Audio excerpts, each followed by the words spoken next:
So my friend Brett came in to see us at the office today, and we'll talk about this in a second. We're going to be talking about. Yeah, the VA the VA made their changes with the settlement, so. Awesome. It's a big news because we've been waiting for it for months. But before we talk about that, I have a story to tell Brett. Last week, coming off the tennis courts, because that's what I do in the mornings, I get a phone call from this very insistent buyer. He wants to speak to the listing agent of the property, and he needs to see it at 2 p.m. Just coming off the tennis courts, I said, well, I'm in my tennis outfit, so if you don't mind, I'll come meet you. And I said, but I don't know if I'll be there by 2. And he goes, well, it has to be by 2 because I have many other appointments today. Which, of course, I then ask, who is your buyer's agent? And he says, I don't have a buyer's agent. I don't believe in buyer's agents. They're completely unnecessary. And I said, well, I tend to disagree with you, but you've had your own experiences, so I'm not going to argue it with you, but just understand that I represent the seller. He said, that's fine. I sent him the no representation form so that we understand where we all fit into this. So I proceed to ask him, why?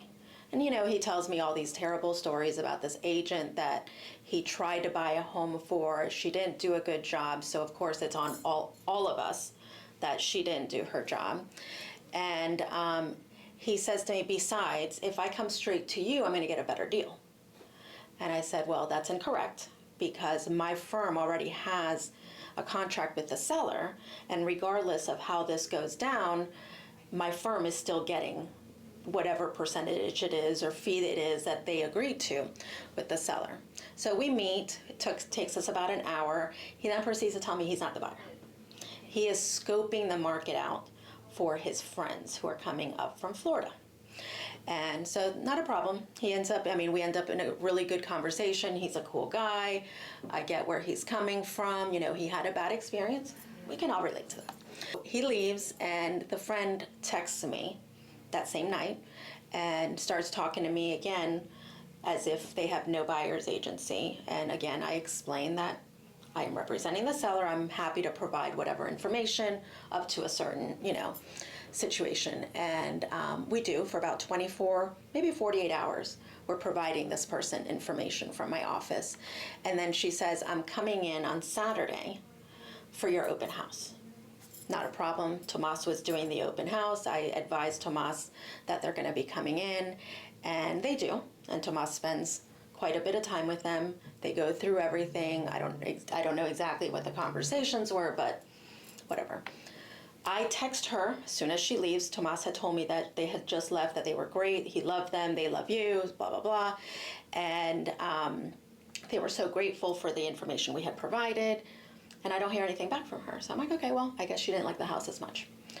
At 8 o'clock Sunday night, I get an offer from their agent.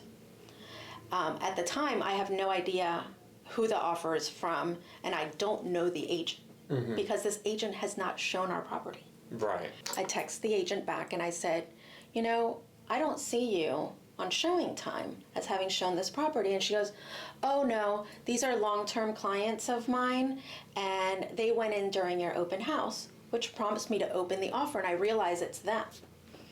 And I said, well, that's really interesting because they said they weren't using a buyer's agent, that they didn't have a buyer's agent, although I encouraged them to because they didn't believe in buyer agency at all.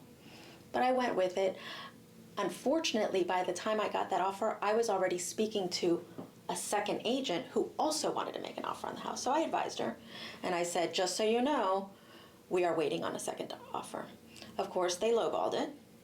And now I have to tell my seller, that is my fiduciary, the situation, everything I know. So I tell the seller what has happened and transpired during the week, that this guy literally took them out of their house, for an hour when he's not even the buyer, right? They lowball them, right? Which I then get them up to a somewhat reasonable price. But now I've got a second offer. Well, guess what offer they chose?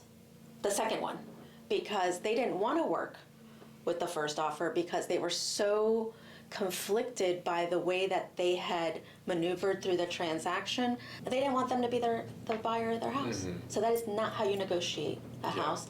And from the buyer agent's part, she should have at least called me or texted me and said, hey, this is the situation. My buyers went without me.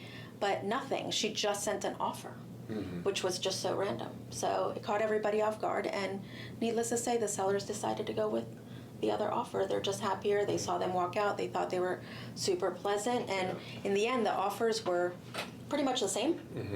But it was how it transpired. I think that a lot of people don't realize the need for the relationship in our industry. Yeah. The internet lenders, the internet realtors, the internet Zillow, whatever, has gotten people into this transactional mentality instead of the relational mentality, whereas sellers and buyers still want to feel connected. Yeah. I mean, I've seen it on my side, on the lending side, that people just want to feel connected to the person that's helping them because they want to feel like you have their back. Yes. And I feel like transparency in that relationship is so important, and people don't want to admit it. Yeah, and that was a huge thing when I was speaking to the sellers last night, and I was kind of going through the two offers, because ultimately it's their choice. Whatever my opinion is doesn't really matter. I just have to give them the facts, and as I was giving them the facts, the husband immediately said to me, "I don't want you to tell me anything else. I just want to go with the second offer." You know, he's like, it just makes me feel better. They came in, their best foot forward from the beginning. Everything's been transparent. They fought for it. They kept up. You know, they were asking me all day, you know, what can we do? What more can we do? What can we do for the seller? And it's not about the seller winning or the buyer winning. It's about them finding that good place. And we couldn't find the good place with the first offer because there was kind of almost negative energy about it. So when we started negotiating, first they came in so low that the sellers wouldn't even consider, but then we were fighting over a refrigerator. And this part of the story I didn't tell you before. The buyers told their agent that I had sent them a text message saying that all of the appliances, refrigerator, washer, dryer, were included in the sale. To which I knew for a fact I had not said that. I had definitely not put it in writing. And they told her that they had a text message and they wanted to screenshot it to her. And what they did was they screenshot only part of a message, so it looked like I had said something that I hadn't said. So needless to say, I was not happy with this. So none of that helped them out, and I'm really happy for the buyers that did get it. So I do think that's a really, really cool thing too to talk about. And outside our industry, people think that this is a zero-sum game. You either win or you lose. Whereas really, it is win-win. Yeah. And I think that real estate is most people's one or two big purchase they do. So they're not seeing like businesses buying businesses. Yeah. Whereas businesses buying businesses is all about a win-win situation. Whoever's buying it, whoever's selling a business, they fit for what works for both parties. Yes. And that is what these big transactions are. Yeah, they are. And so that's where, again, that transparency of it, of how do we both win? Yeah. Instead of how does one So person what lose. I responded to that agent was, you don't know if I said that or not because you weren't there.